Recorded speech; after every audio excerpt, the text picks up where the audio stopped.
All right, it's time for me to come clean and admit the truth. This is not my first quarantine. It was over 30 years ago. My wife and I were living in Jerusalem with our 3-year-old daughter and 1-year-old son when I started feeling not so well. I expected the flu-like symptoms to pass quickly, but the achiness and exhaustion just kept getting worse. Eventually, I couldn't even swallow. A phone call to the doctor confirmed what should have been obvious. I needed to go to the hospital. Maybe things have changed, but back then Israeli hospitals were not like American hospitals. Space was always at a premium, and even a privacy curtain around the bed was an unexpected luxury.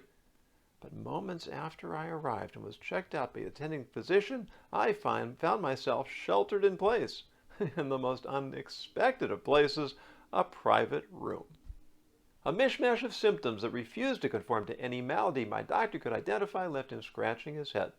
The best guess he could make was that I had atypical measles, which was going around at the time, but which didn't quite fit the profile of whatever it was I had. He put in a call to a senior epidemiologist to come have a look at me, but there were no cell phones back then, and specialists were even more overworked than the rank and file. So I waited and waited and waited. By the third day, my symptoms were abating, and it looked like I might be able to go home that evening. That's when the specialist showed up. He was an American physician, a husky fellow with an affable disposition and a southern drawl.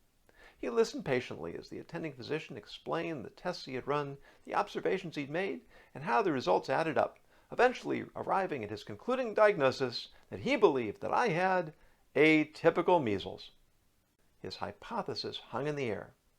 The specialist gave him a long, hard look and then replied in a way that I still remember vividly. "Nah!"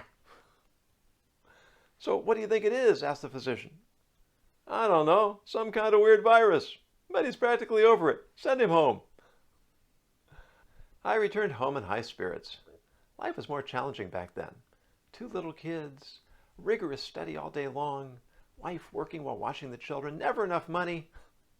3 days in a private hospital room was the best vacation I'd had in as long as I could remember. And I didn't even have Netflix or Zoom. What I did have were friends and neighbors who made the tiresome journey by bus to visit me and keep me company in my hospital room, distancing themselves socially before that even had a name. Which got me wondering, would I have done the same for them? King Solomon says, "Restrain your foot from the house of your neighbor, lest he become fatigued by your company and come to despise you." Too much familiarity can sour any relationship, especially when the interactions are shallow and unsatisfying. If we don't remain mindful, it's easy to forget that genuine connection takes effort, a lot more effort than sprinkling buzzwords and emojis in the comment boxes on social media.